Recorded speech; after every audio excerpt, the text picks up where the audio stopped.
ஆராலை சுவாபாவ்யாது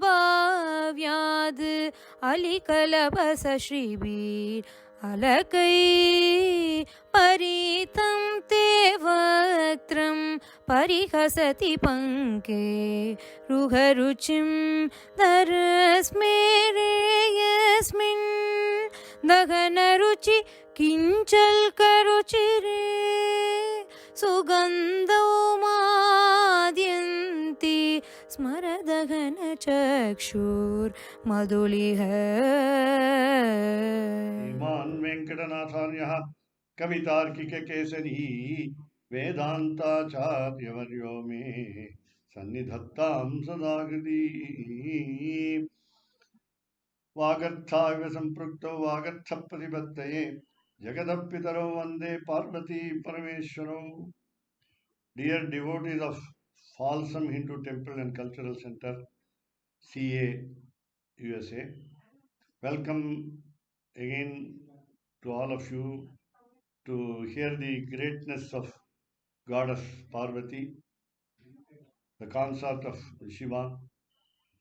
And here I would like to introduce to you a very great scholar, Brahmashri ShankaraRama Sharma. He is a researcher by profession, pursuing his PhD in Indian Institute of Science, Bangalore, and he is an avid Sanskrit enthusiast. He is doing master's degree in Sanskrit in the Bangalore Sanskrit University, and he is a prodigy, and he is learning Bhagavad Gita, and he could roll out all the 700 plus shlokas of the 18 chapters of Bhagavad Gita, which he learned from his mother, Mata Pita Guru Devam. So Mata Devam, Pita Devam, Guru Devam is his what you call forte. So he has received the blessings of Shankaracharyas of Sringagiri and Kanchipuram, and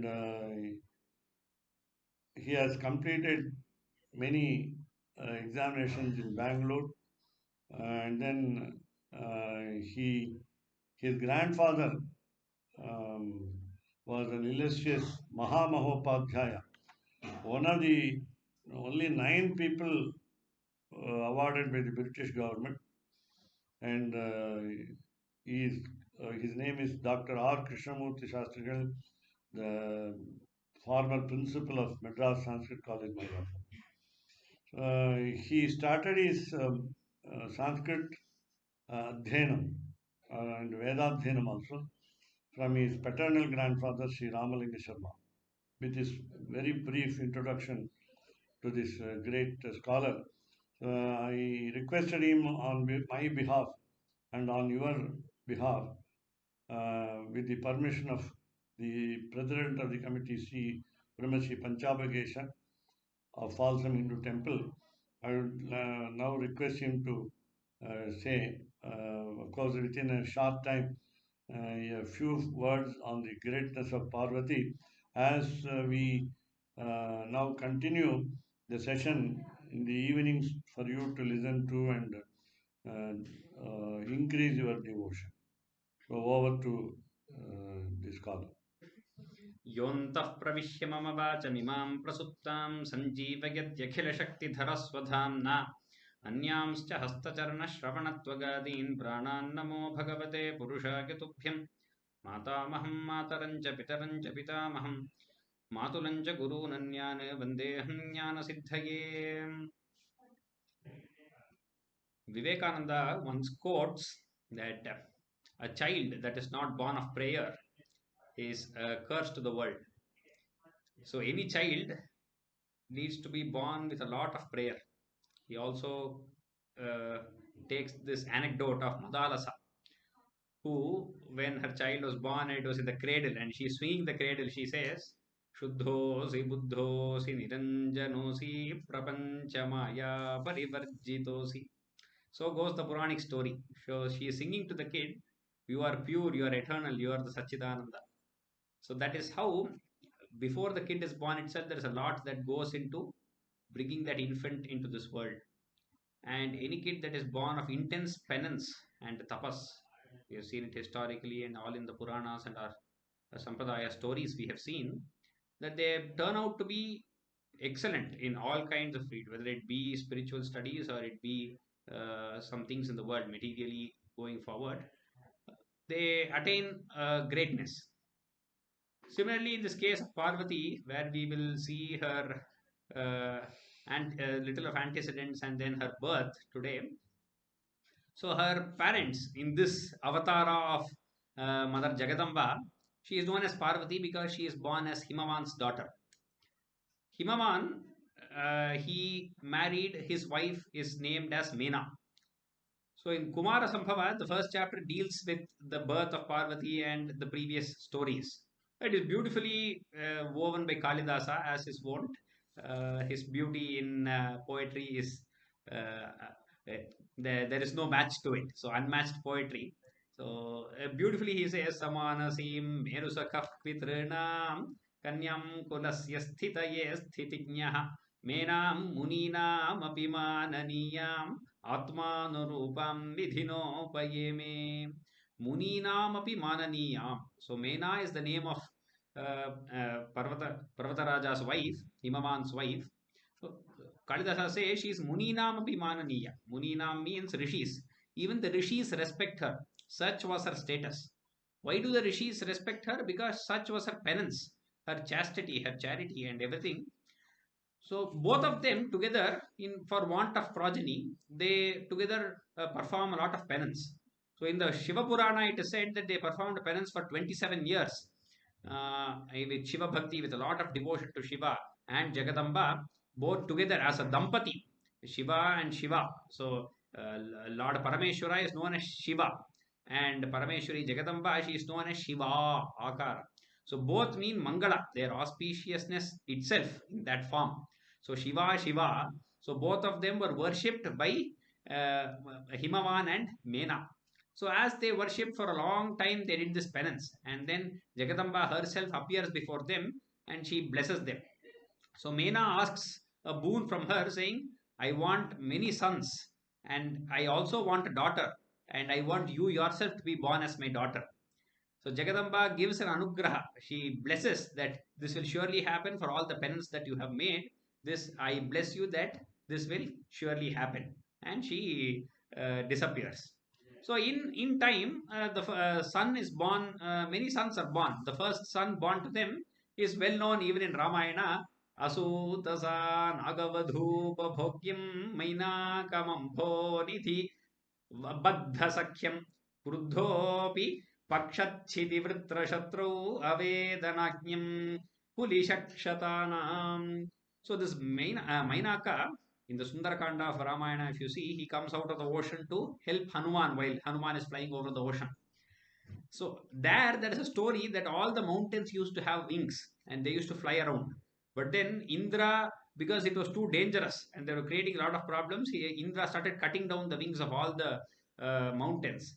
And only Mainaka's mountain was not cut. Only Mainaka's wings were not cut. And he still remains with those wings under the protection of Lord Varuna in the sea. So that is what Kalidasa refers to here. That Mainaka, who is the consort of all the Naga Kanyas. So he marries the Naga Kanyas and he is residing in that ocean.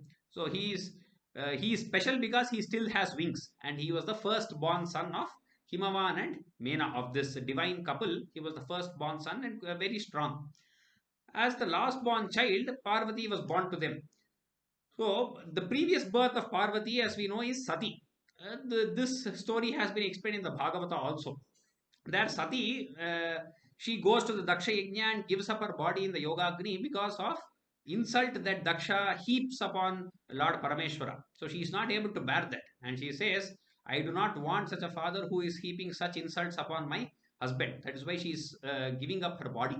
And she says a beautiful shloka there, Sati Parvati in her previous birth, just before giving up her body in the Yogagni, she says, "Yadvyaksharam nama gireritam nrinam sakrit prasangadaghama hanti tat pavitra kirtim tamalankhya shasanam bhavanaho dveshti shivam shivetaraha." Yad dvyaksharam, the two letters when recited, just the letters, you do not have to know the meaning or anything. Dvyaksharam nama gira iritam rinam. Just by speech, your mouth, your tongue just utters those letters. Sakrit prasangat. Once if you say that, agham ashu hantitat. All your sins are immediately washed away. That kind of kirti, that kind of fame, and that kind of holiness, auspiciousness that is there in his name itself. Oh Daksha, you are demonizing that person and you are insulting that person. You are having an animosity towards that person. Bhavan aho dveshti. Shivam dveshti. You are having some kind of negative feelings towards that person. Shive taraha. You are the one who is not auspicious. You are the one who is not holy. That is why such feelings have come into you. So please chant the name of Shiva. She says, she begs and she gives up that body of hers. The same Sati is reincarnated here as Parvati. So there, Kalidasa shows that previous birth here. Athavanena pituh prayukta dakshasya kanya bhava purva patni sati sati yoga visrishta deha tam janmane shailabadhum prapede. He uses the word sati twice. Sati sati yoga visrishta deha. Once itself would have been enough. He wants to show how chaste and how greatness in how pure she was in her thoughts, in her feelings, in her steadfastness of devotion towards Shiva. That's why he used the word twice. One is for the name, and other to show her purity. Sati Sati Yoga Visishta Deha. She came and reincarnated in the womb of Shailavadhu. Mena here, she comes and reincarnates in her womb. So, as soon as she is born, as is with all divine births, all the directions they are purified and beautiful wind is a breeze is blowing across, which not even a speck of dust there.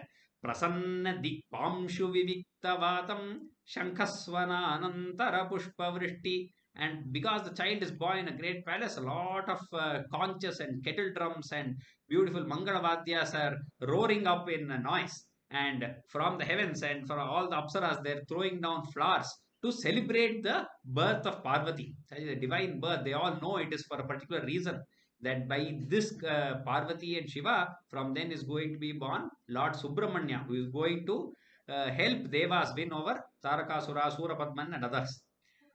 शरीरिणां स्थावरजङ्गमानां सुखाय तज्जन्मदिनं बभूव. Sharirinam, those who are in a mortal body like us, not only like us, says Thavara Jangamanam, whether it be trees which are immovable or any other creature that is moving, any conscious being for the whole world, Vishwam, the complete universe, the Sukhaya Tat Janmadinam Babhuva, the day Parvati was born, was a great joyous occasion for anyone who is interested in the welfare of the world. Then slowly she kept growing up. Dine dine sa parivardhamana labdhodaya chandramasi valekha. So each day, the one that changes is the moon. Moon is the one that changes. In the 15 days that where the waxing of the moon happens, if you see, the first day it is a very thin line. The Prathama you can't even see it. From Dutiya you are able to see a thin line, and then it keeps growing little by little. Then it becomes full blown on Paurnami, and it gives so much ananda. Similarly, day by day, Parvati's the way she is giving joy to others, it is increasing. Day by day, she is also growing in stature, in knowledge, in physically, emotionally, everything she is growing, and she is spreading so much joy to everyone. So that is what Kalidasa says here. Puposha lavanya mayan visheshan jyotsnantarani vakalantarani. Kala is a very special name, adjective for Chandra, because each day that part is called a Kala. Kala is usually 1 by 16th, and the moon has 16 faces. So each day it is increasing. Kalantarani, just like the moon keeps changing, here also she is changing. She is changing hues, colors, physical appearance. So beautifully she is growing just like the moon grows. And as she was born in the Parvata, as she was born as the Kanya of Parvata, she was called Parvati. Tam Parvati ti Abhijanena Namna Bandhupriyam Bandhujano Juhava. So she was just called as Parvati. All because she was the son of Himavan, everybody called her Parvati. She did not have any special name. All the relatives called so. This is the imagination of Kalidasa. He brings in. She is also known as Uma. We all know Uma, Soma. So that is why Shiva is also called Somaha. So a beautiful imagination here. So she's in forward. She's going to go to penance for Lord Shiva. At that time, her mother, who does not want her to go to penance and undergo such difficulty, she says, "Oh, don't go." In Samskrita, that is translated to "Ooh, ma, don't." So he says, "Umeti matra tapaso nishiddha paschadumakhyam sumukhi jagama." So after having been stopped by her mother like this, "Ooh, ma, don't go, please don't go." When she says like this, that time she got the name Uma. That is why we all call her Uma and we worship her to this date. Such is the beauty of her, how her name Parvati and Uma came, and the beauty of her birth we have learnt, and the Shivanama Mahima also that she said in the Sati Deha. We shall see little more forward in another part. Namo Namaha, Shiva Shiva, Ram Ram. So you have just heard the beautiful, eloquent oration on the holiness and the greatness of Goddess Parvati, connected with Lord Shiva sincerely and faithfully as a chaste spouse. And as you have just heard, that you would have understood and realized that Shankararam Sharma is the chip of the old block, and as I knew his grandfather for a long time, I can see the scholastic achievements, and he has been doing machine learning in the PhD in machine learning, and we understand now we are tending to become the human machines, and therefore his knowledge is vast, and we will have to uh, listen to him again and again. And the committee members of Falsam Hindu Temple and Cultural Center will take note, and we thank the authorities of Vyoma Linguistic Lab Foundation, which provides the platform for today and even yesterday for 2 or 3 sessions and more. And you will all expect this lecture to be continued within a short notice. It was a great boon that we met just today, and we have asked him, requested him, and immediately condescended to our appeal. And then he talked to you in English. He is a polyglot. He knows many languages, and I mean the computer language also. I mean, and therefore, as on your behalf and on my own personal behalf, we thank him profusely, and then we continue to have his blessings on the devotees of Falsam Hindu Temple and Cultural Center. We thank especially Venkata Subramanian Swami of Vyoma Lab, and he has given the able support. He provided the Shiva Puranam and also its translation into Tamil And English. and English also in the pen drive. We understand that we are capable of talking on any subject under the sun. Thank you very much. Dhanyavadaha. Punarmilamaha. You will all enjoy his. So you can also I can give you his email ID and phone number so that he will be frequenting in giving lectures on any subject that he is expert in. Thank you very much again.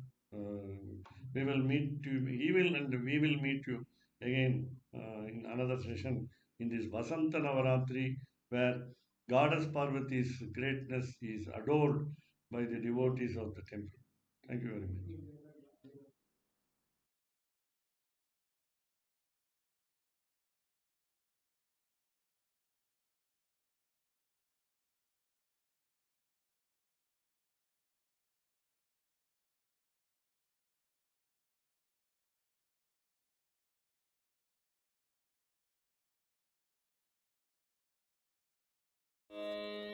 मङ्गलचरणी मङ्गलवदनि मङ्गलदायिनि Kamakshi गुरुगुहजननी गुरुकल्याणं कुञ्जरजननी Kamakshi